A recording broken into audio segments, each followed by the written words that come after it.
might not be good, but I've seen it in red decks that are Kiln Fiend emulating Soul Eater decks. Like, check for the coast. Is it clear? Well, check for the coast. Also, Soul it's a free Eater. spell for Kiln Fiend. That's important. I was debating splashing it in because Preordain's too heavy to splash in Tempered Seal because you need to play the M11 lands. But you splash all Seachrome Coast and Mox Opals in there, you get to see everything. So it looks like we're gonna have another match queued up for you, and this is a twin pod mirror between Chris Kronenberger and Dan Jordan, two Open mainstays. I believe, did Dan Jordan win? He did, in fact, two Star City Open winners, actually. Yes. And Chris is more well known for his mono blue deck, the Kronenberger Blue. Yep. So Chris is on the left here, and Dan is on the right. Looks like we're going to game 2 with Chris up a game. Let's see. So this matchup. I'm gonna say there's one major difference between these two decks, right? Chris has Fauna Shaman. Yeah. Chris is very much a Fauna Shaman deck, and Dan is a Splinter Twin is deck. a Splinter Twin deck. Yeah. Well, they both have the twin, but this Fauna Shaman's more birthing pods. Dan leads on a Ponder, which Chris does not have in his deck. He's more of a Fauna Shaman deck. Yeah. No Ponders. He has the whole Vengevine package, Yeah. He's got Lotus Cobras, and you don't see either of those cards from Dan Jordan. You're essentially seeing the kind of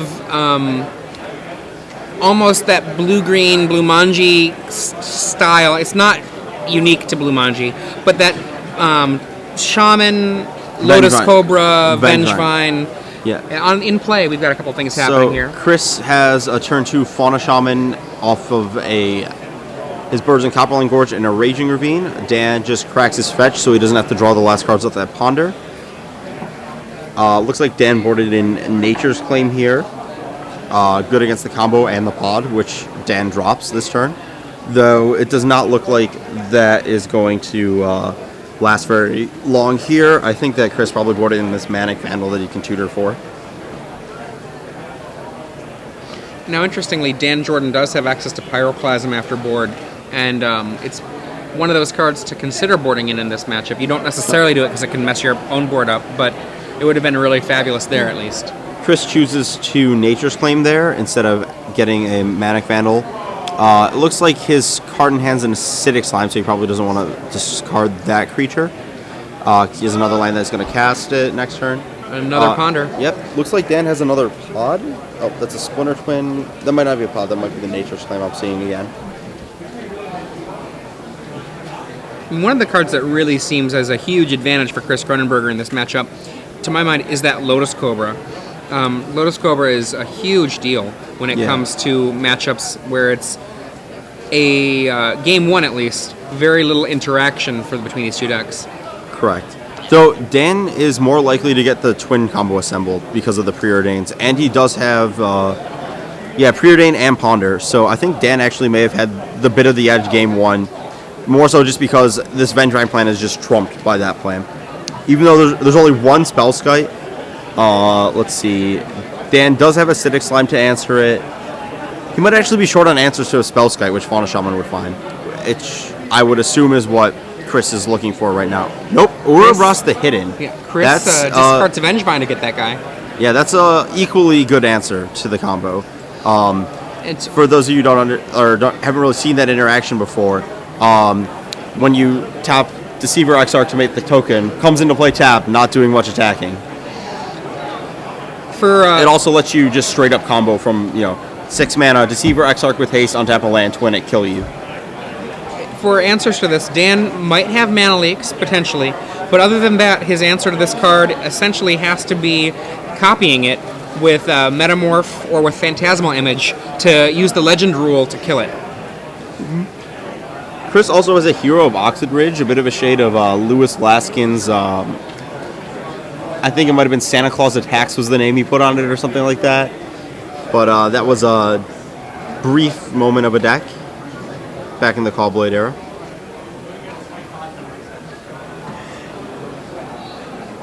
Did Chris just pass back here, or are we?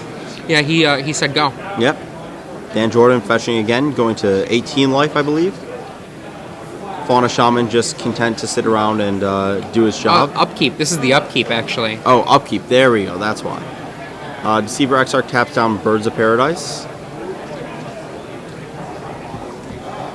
We might see a Fauna Shaman activation in response.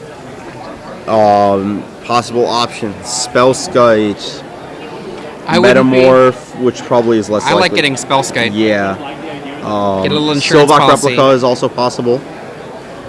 That can kill a Splinter Twin.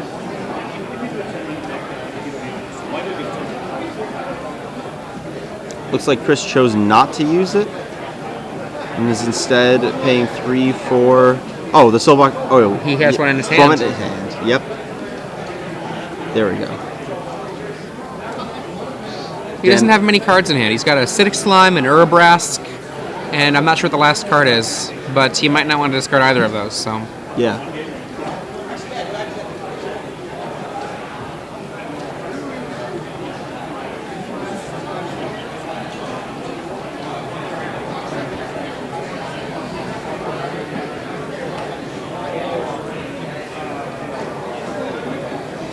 We're waiting to see what Dan Jordan does now. He's not really under any real duress yet, but Fauna Shaman can always change that incredibly quickly. Yeah. Especially with that Vengevine in graveyard. Yes. So he has okay, things that Chris can get. Spellskite, Seagate Oracle, probably not Obstinate Bailout, that one probably went out. Solemn Simulacrum, Hero of Oxid Ridge probably went out. Acidic Slime, Mitotic Slime probably went out. Inferno Titan, Frost Titan, Phantasmal Image, Metamorph, Manic Vandal, Acidic Slime, Silvok Replica, and Ouroboros. End On of top the of the turn, Zebra cards. he goes and searches for...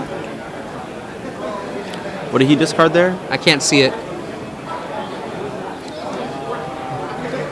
The discarded card, it does not look red to me. Dan is at 20 due to Nature's Claim. There we go. There's the Spellskite that we were talking about. He does have... Chris has 3 of those post boards, so you can set up a pretty impenetrable wall there. To which Dan has to answer with probably killing him with Ouroboros or Titans.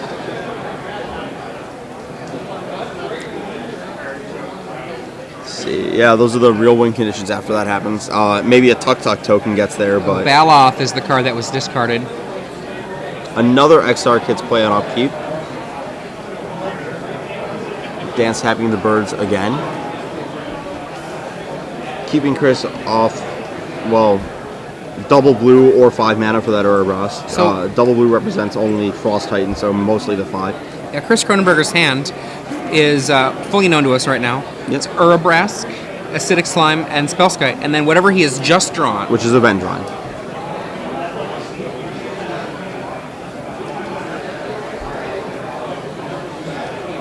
So do you get greedy? Do you go, I guess it's not super greedy, but do you go Spellskite, fetch a birds, get back 2 Vengevines? Yes.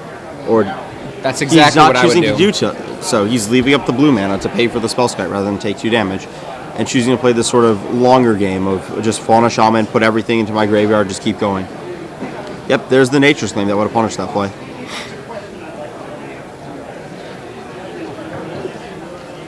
This Silvok replica being in play actually is something that you want to keep that active. That's fair. I don't actually think that he should have tapped that way. I think he should have been able to take 2 off the... Yeah, take 2 to redirect, but also have Fauna Shaman and Replica up. Yeah, I don't think that the damage matters. The 2 life does not matter to me. No. Especially because Dan's at the point where... Oh, no, he's 1 short. Never mind. I thought he had 1 more mana in play and could upkeep a 3rd Exarch to tap it. Tap the green source, then move to main and Splinter Twin combo. Right. Dan's sitting there, debating whether he wants to just run this Splinter Twin out there and force the pop of the Replica to keep Chris off a turn of Shamaning, or just going to play a Spellskite of his own. Okay, wow. Which sets him up for the combo next turn. Oh, definitely for next turn. Yep. And then the Fauna Shaman gets the opportunity to be activated. Yep. Fauna Shaman is get rid of a slime? No, you need the slime. You need to kill the Spellskite and have mana up. Not necessarily. I mean, he could go... He's got a Vengevine in his hand. He could get just lay the Urabrask. Sure. What does he get there? Phantasmal Image. There we go.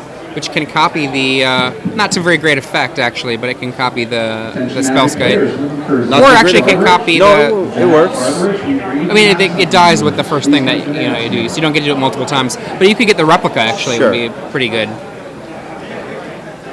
Actually, I really like getting the replica. Land lets him sacrifice that, and he can lay Urbrask as well as have mana activated for the replica, which of course the first replica will have to hit the Spellskite. But Yeah. I think he wants to tap the birds to do this. He doesn't know Dan is he doesn't necessarily know Dan is Pyroclasm though.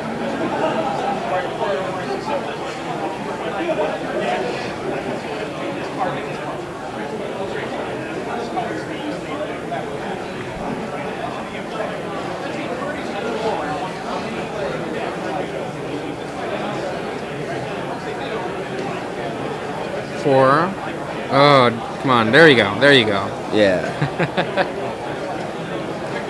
Leave up the forest. Don't get Tectonic Edge or something random. Urbrask. I guess Tectonic Edge doesn't matter so much. Urbrask is going to send in there for 4.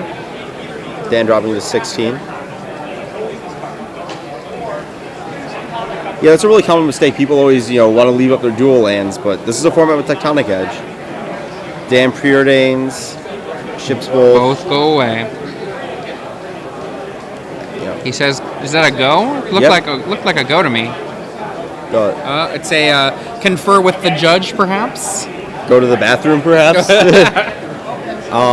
Yeah, Tectonic Edge. It might not always be 100%. This deck doesn't have Tectonic Edge, but it's just good to get in the habit of remembering whether you want to leave up basics or not. So we'll have to see what goes on here. Dan's back. I think that was probably a judge conference. Yep. Conference. Yeah, camera gets bumped a little bit. We might get a better view of Chris's hand now.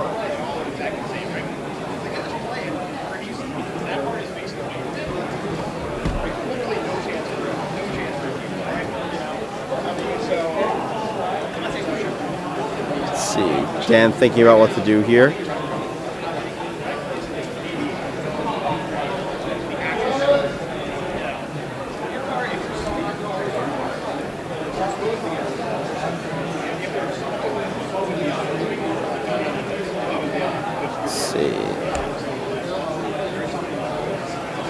Chris has Phantasmal Image in hand, which nicely sets up Vengevine returns because it costs 2. Yep.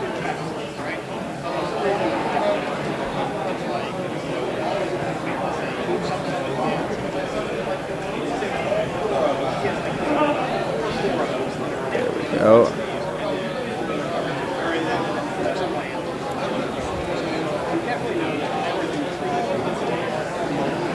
It's the hurry up and wait as we wait to see where Dan will go from here. Chris looks like to be in a very commanding position. Yeah, he has a threat ticking down the clock. He's got Fauna Shaman active, so anything could happen. He has answers to between his deck, he has answers to, or his deck and sideboard, he has answers to basically everything Dan can present here, barring maybe Wormcoil Engine, which doesn't even seem that huge in this matchup. Looks like there's a ruling and an appeal occurring, so we'll be waiting on that briefly. Okay. Now, let's see. Yeah. Chris up game 1, which it seems like he might be a bit behind, but you do have a good point about that Spellskite Fauna Shaman interaction. That is huge against the Splinter Twin decks. yeah, I mean, what you get to do is just overload it. I mean, they usually have answers for 1. They sometimes have answers for 2, but they often don't have answers for 3. Yeah. And in the meantime, usually you're doing something. Yeah. I know when I played Twin, I was playing like Twisted Image, which, you could kill 2, but it was always like, yeah, we're going to play Twisted Image just so we never have to think about it. But I think with 3, you're still even looking at a losing proposition there. I mean, I think that one of the things that happens when you're talking about people that are not necessarily particularly versed in the Fauna Shaman. Yeah, like that. What they think is they think that they're safe enough. Yeah. And you can't do that. What you actually have to do is be safer than safe. Yeah. They're never going to... If you set up the board state where they're never going to kill you, Fauna Shaman will eventually win the game. Let's Dan's sitting there thinking. Okay, so Dan looks like he's making a move here. Attempting to Splinter Twin the Deceiver Exarch.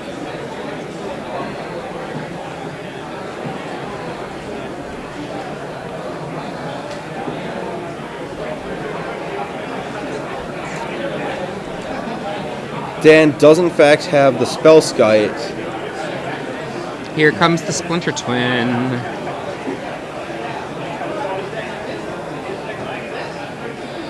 Dan passes the turn. Looks like his goal here is to pass, end step, make a bunch of guys, and then that's lethal after he untaps.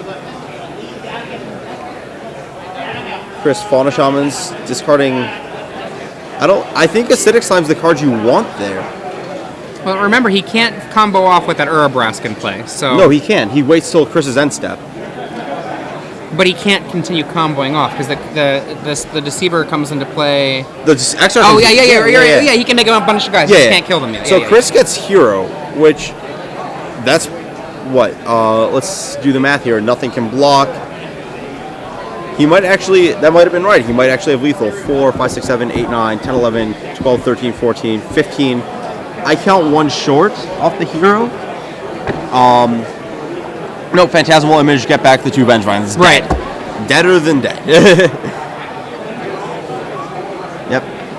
So, yeah, Dan is going to die this turn. Yep, Chris did make the right play there, discarding the Acidic Slime that would have stopped the twin combo in exchange for winning the game. Right. Oh no, I won.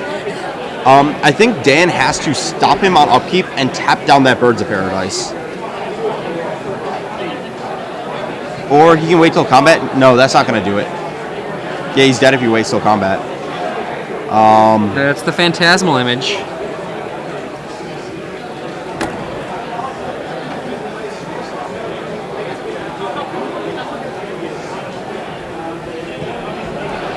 Yeah. The ruling was just Dan trying to confirm when he should activate the split, asking if I Splinter Twin combo during my opponent's main phase, do I get them on his end step? So Chris is heroing, getting these back.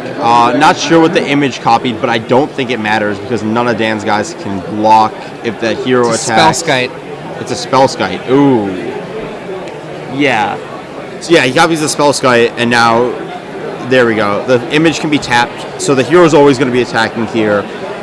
I think the right play might have also been to copy the hero, but that could lose to unsummon, I guess. I don't mind copying the Spellskite. That's it's not Both unreasonable. Both of these lose to unsummon, so yeah. So he's going to try and tap the hero.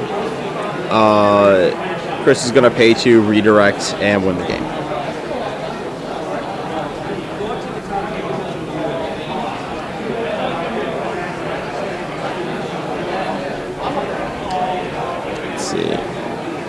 Yep. Redirects. And that's... Well, I see 16 in actual power of 4 power guys. So, 16, 22, or versus attacking. 16, 21, 24 damage coming in, unblockable. I mean, even that... even the... what's it called? The 2 damage that the they're trying to decide if that Phantasmal Image should die when Dan's dead on board. Yeah, this is over here. Yeah, I mean, the only way that Dan can win right now is if Chris stands up and punches the judge. Yeah, so yeah, or unsummon. Unsummon would in fact Vapor Snag. My bad. Vapor Snag would do. Oh yeah, that is match right there. There we go. You know. The punch the judge thing, that can lose you an important match. It's been known to happen. Has it actually happened? I have never heard that happen. It really has happened. Really? Yeah. That was actually with one of the more famous players that's happened. So we've got Dan Jordan there, defeated 2-0 by Chris Kronenberger. In the Twin Pod Mirror matchup. Yeah. Now, this is like many mirrors, it's kind of more of a near mirror, right? We had one deck where it was closer to a... Fauna Shaman? Yeah, a Fauna Shaman shell, and the other one was a Preordained Ponder shell. Yeah. And they were built with those things in mind. So Vengevines, more singletons from the Fauna Shaman.